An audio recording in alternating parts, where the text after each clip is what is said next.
আসসালামু আলাইকুম রহমতুল্লাহ বারাকাতুহ।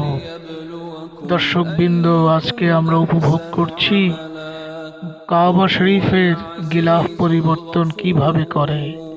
দেখুন, কাবা শরীফের গিলাফ হজের সময় পরিবর্তন করা হয়। এই গিলাফটি স্বর্ণ খচিত সুতা দ্বারা তৈরি করা হয় এবং এই গিলাফটি একটি বৎসর ধরে কত শত কারিগর মিলে কাবা শরীফের গিলাফটি তৈরি করে। সুবহান আল্লাহ, আল্লাহু আকবার। এবং এই কাবা শরীফের গিলাফটি কত সুমধুর হাতে, কত সুন্দর করে নিপুণভাবে নৈপুণ্যতার সাথে গিলাফটি পরিধান করানো হয়।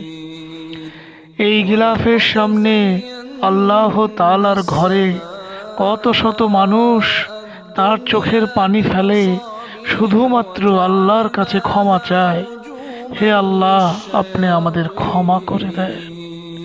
কত শত মানুষের অঙ্গ নাই, তারা বিকল, তবু আল্লাহর দরবারের সামনে তারা মাথা নত করে।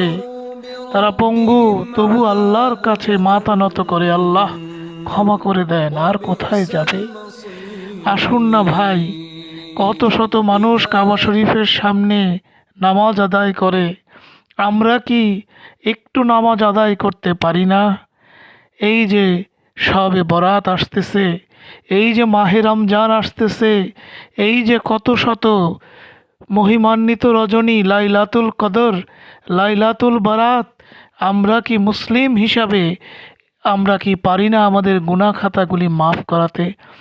আমরা কি নিয়ত করতে পারি না, হে আল্লাহ, আমাদেরকে জীবনে একবার হলেও হজ করার তৌফিক দান করুন, কাবা শরীফকে ধরার তৌফিক দান করুন, কাবা শরীফের সামনে গিয়ে নিজের গুনাহ খাতাগুলি মাফ করার তৌফিক দান করুন।